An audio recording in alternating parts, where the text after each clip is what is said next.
What's good guys, we're going to start with AO Launcher, which has literally only appeared on the Play Store a couple of months ago.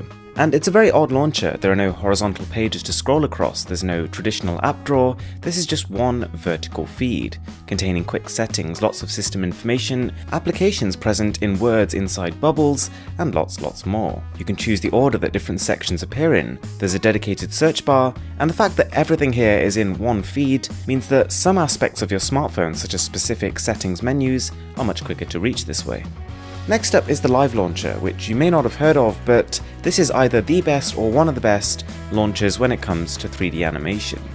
It requires a reasonable amount of processing power, but if you have it, these animations are beautiful in their fluidity. The icons here are given a distinct shadow, which on one hand makes them a far cry from what most launchers are heading towards, especially trying to theme themselves after Android Oreo, but at the same time in a way that makes it kind of refreshing. There's also loads of themes and customization here, and just generally, this is a really fun one to play around with. Now, you've probably heard of ASAP Launcher, and if you haven't at least given this one a shot, it is definitely, of all time ever since it was established, one of the best launchers on Android, full stop. This is a launcher which, as the name implies, tries to get you to do things as quick as possible. Almost everything you could want is one or a couple of swipes away, including a quick access control center for toggles, including a mini app drawer at the bottom, which is very conveniently placed because you can reach most of the apps there with your thumb, and you can configure it so your more frequently used ones appear there.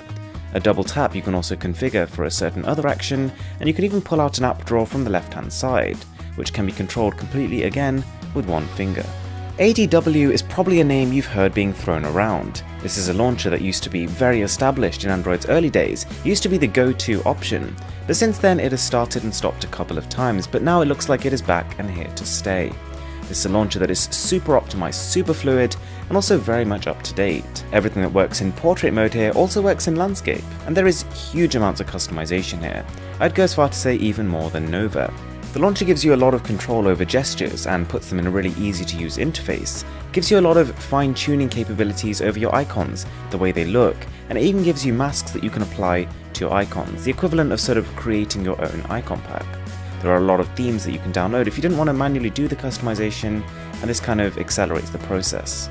The next one is a little bit different. This is Everything Me, and it claims to be a contextual application, one that actually analyzes your usage and then uses this information to anticipate your needs. You'll see a little bar on the bottom of your homepage, and this shows applications which, based on the applications you've used recently and historically, the launcher thinks you're going to use next.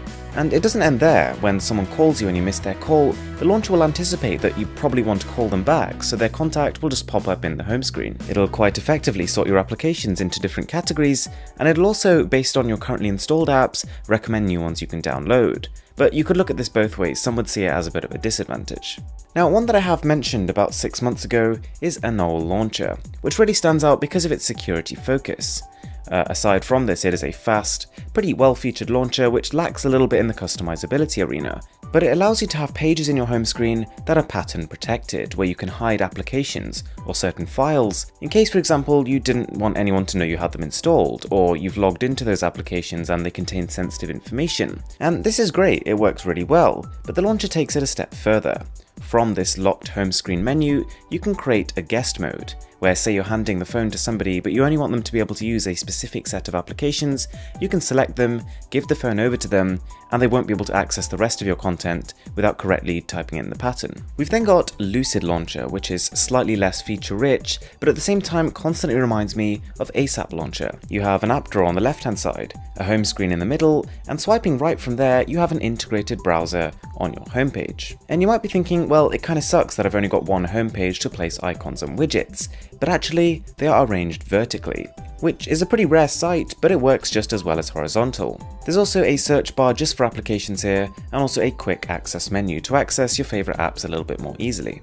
Okay, so the next one is a pretty distinct departure from the rest of them on this list, but this is the desktop for Windows 10 launcher. And as you can probably tell, this is simulating a Windows 10 computer. It is made for people who are very comfortable with that operating system and want to try and replicate it on their smartphone. Now, providing you do have a phone with a large enough display, I'd say at least 5.2 to 5.5 inches, it's pretty feature rich. You've got all the customization, you've got different desktops, you've got recent applications which you can flick between. It also gives you a lot of device information which is just one click away, and they've reskinned a lot of quick toggles such as your flashlight so that they appear as they would on a Windows PC. This is not the only launcher that simulates a desktop, but it is one of the better ones. The ninth app is Kiss Launcher, which is actually short for Keep It Simple, Stupid. A very strange name for a launcher, but it kind of does do what it says on the tin. Simplicity is the word to use here. There is one single keyboard which allows you to search through everything from your contacts to your applications to your various different conversations, even on WhatsApp, and most of the time, even after having typed just 2 letters, you've got the result you were looking for right at the top. But if you didn't want to use the search bar, you can tap the little button in the corner and it turns it into an app drawer. But it's not the most efficient app drawer, it's just a single vertical list. But of course, then we have Nova, the beast, the king, the universally regarded best launcher on Android. For a lot of reasons, it is compatible with just about every single icon pack, every type of widget, and also has a good level of customization.